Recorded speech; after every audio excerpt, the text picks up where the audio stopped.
Hello everybody, welcome to Sewing with Sisson again. So as I talked about in a couple of videos, I was going to teach you how to make an infinity scarf.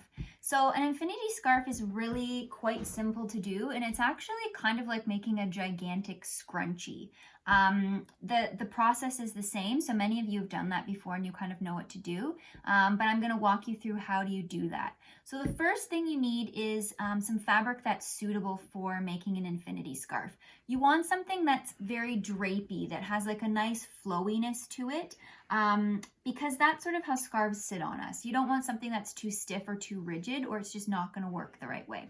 So the other thing you want to look for is it helps if you have a fabric that's 60 inches wide or 150 centimeters. You've learned that, so you know what that means.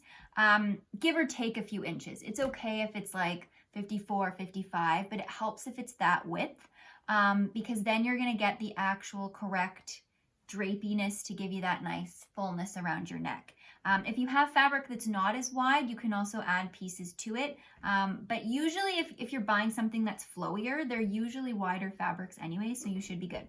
So what you want to do first is from your fabric, you want to cut a piece that's the width of fabric and that's about 20 to 24 inches wide. Anything narrower than that, you're not going to get like that dramatic look, and anything wider, you're going to be like, oh, it's too much around your neck, okay? So it's gonna look like this, really long piece of fabric. This is the width of fabric, and the only other thing you wanna do is you wanna trim off your selvages because they just add bulk. So about 20 inches, I think this one is about 23, 20 inches wide by your width of fabric. This is plaid. I would not recommend beginning with a plaid. I have to match things to make it look nice. It's a little bit of a nightmare, and that is a lesson unto itself. Maybe look at me. But for the sake of, thanks Mom, but for the sake of this is what we had, so this is what we're gonna work with. Times are tough, and we had some plaid, so the plaid is the sample fabric. But I would suggest a solid or like an all-over pattern, because then you don't have to worry about matching, because that is annoying. So what you wanna do first, again, this fabric also not really a right or a wrong side. So I'm going to decide one is the right or wrong side. This is not the best fabric choice for you. Good job, Sisson. Okay, so you want to put your right sides together. I'm just arbitrarily deciding this is the right side. You are going to be stitching along this whole long seam.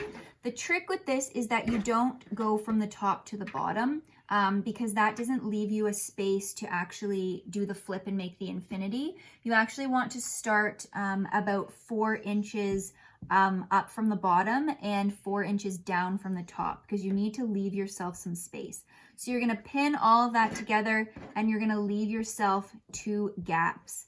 I'm going to show you what that looks like over here on a sample one, and I'm going to show you how to iron it, okay? So pin it, and then you're going to come over here. So this is a sample one that I have done. I also would never stitch in this color of thread on a dark one, but I wanted you to be able to see the stitches. So it's going to look like this.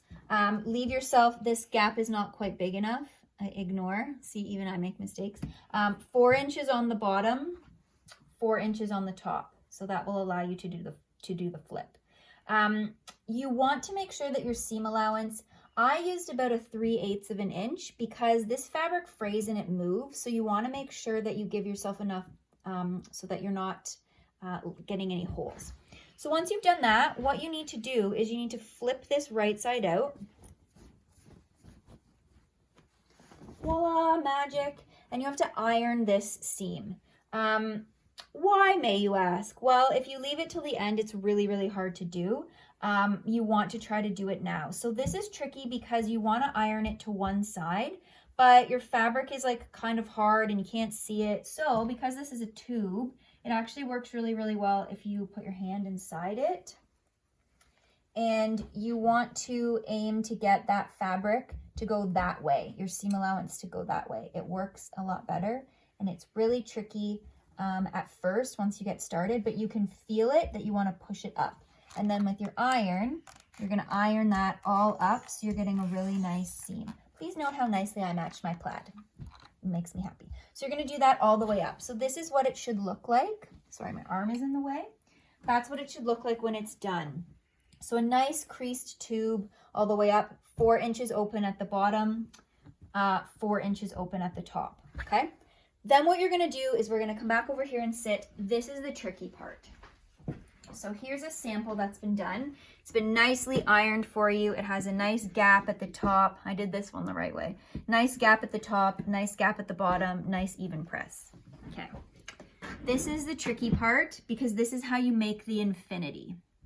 So right sides together, the right side being the nice seam where you're not seeing your raw edges. So you're gonna go and you're gonna flip those up like this. Then you make, it's awkward, but it works. You are gonna match these edges. I'm gonna pin this and sew this for you in real time because it's awkward. So you match this one and then you match this one. Right sides together. It feels weird. It looks weird. I promise it's magic. There's a cat rubbing himself against my legs right now. So it looks like that, like a weird kind of drapey pair of pants, actually, is kind of what it looks like. Then what you want to do is match these all the way around. So you're creating, if you think of the infinity scarf, this is a finished one. If you think of the infinity scarf, the seam that you've just stitched is going along the edge.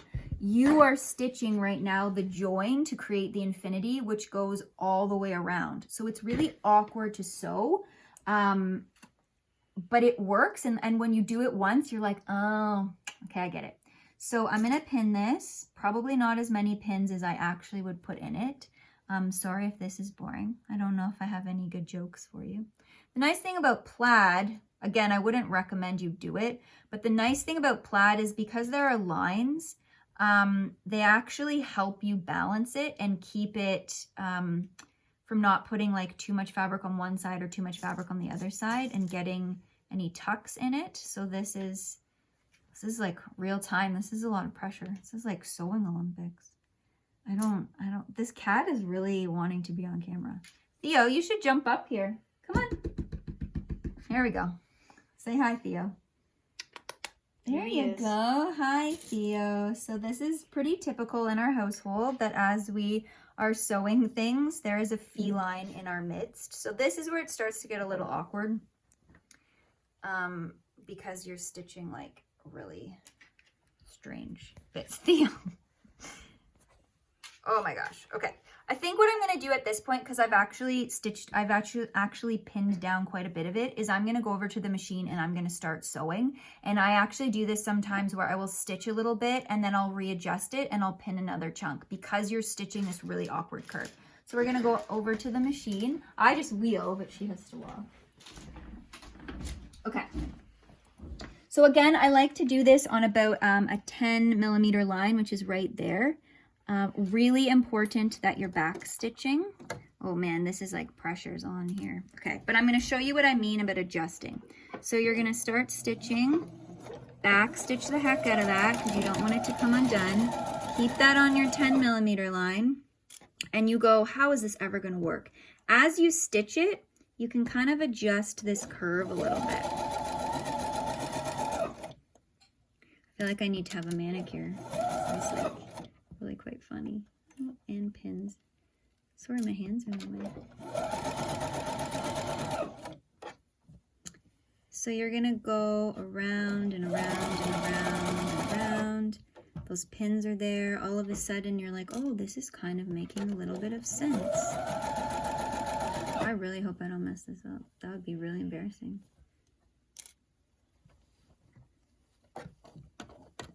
Keep going. Don't move.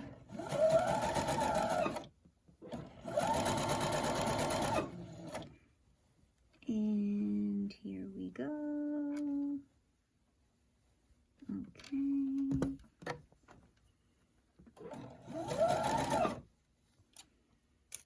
There's even a point sometimes when I'm doing this where I'm like, is this right? And then I go, oh yeah, it is. Take this pin out because it's a little bit awkward here. Oh, I see what I did. I pinned it incorrectly. Okay, so this is what I mean. I've now got to the point where I don't have any more pins in, but I want this plaid to match and I want to make sure that I don't have extra fabric at the end. So I'm actually going to kind of readjust and repin this. So I know this needs to go down here. This is also why you need to make sure you leave at least 4 inches at the top and the bottom. The first couple I did today when I was setting up some of the samples, definitely left, you know, 1.5 inches, and man, oh man, it was not fun sewing. Not fun. Okay, so now we can go and we can finish this. It's slippy. This is slippy fabric. I should have put in more pins, but I was rushing. All the way like that. Over here, sorry, I just need to hit the back stitch button. And then back stitch at the end. And then, this is where the magic happens. So you have this, you're like, what is this that I'm looking at? When you flip it, what? It's an infinity scarf.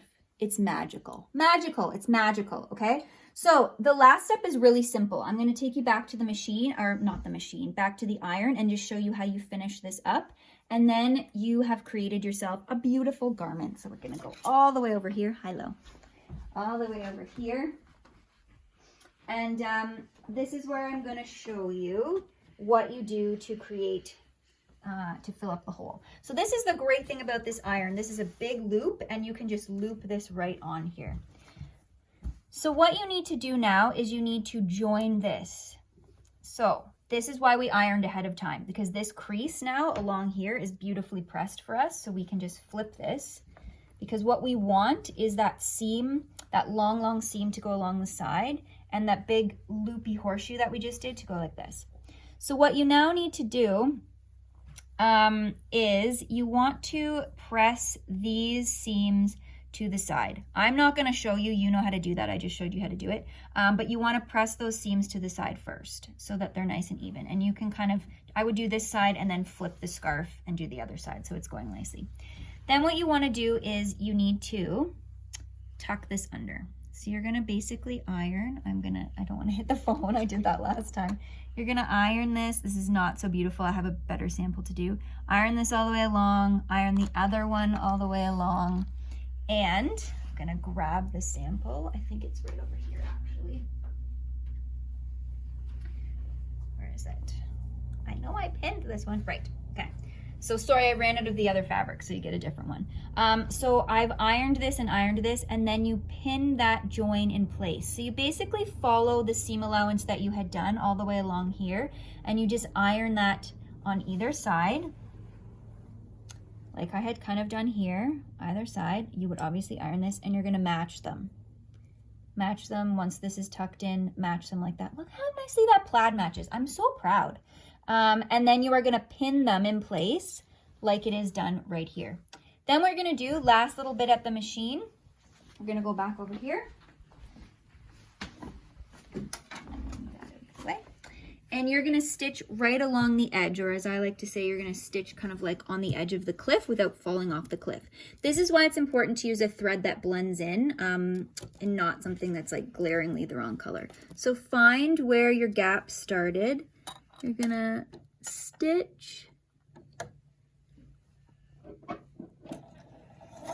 right along the edge. Don't forget to back stitch right along the edge. Don't go too far in. You want to like just grab that stitches edge. Oh, there we go.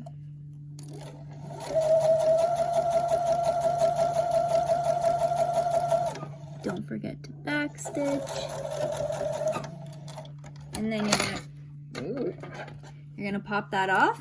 The last thing you want to do is just pop that over your ironing board just like this. And give the whole thing a nice final press. So use that crease, that seam that you made at the beginning as your edge right here, and just iron your whole thing all the way around so it's nice and flat. And when you are finished, you have yourself a really lovely, cozy infinity scarf, which is great because it's 20 degrees outside and we all need a scarf right now. So you have lots of fabric that you can work with, anything like chiffons, rayons are really great, anything that's really nice and drapey. 60 inches wide is the best. Follow these simple steps, take your time, and you can make yourself something cool. This is a TAS inspired one. For those of you who are in musical theater, Isaac, you may know this story. These were prepped the day that we saw the Fox at school. Then Miss Folks was there. So these are actually for Miss Folks. She asked me to finish them for her, but that's why we have TAS inspired fabric today, because I actually didn't have anything else that would be appropriate to work with. So have fun, make a scarf, stay warm because it's cold out now, and happy sewing. Bye everybody.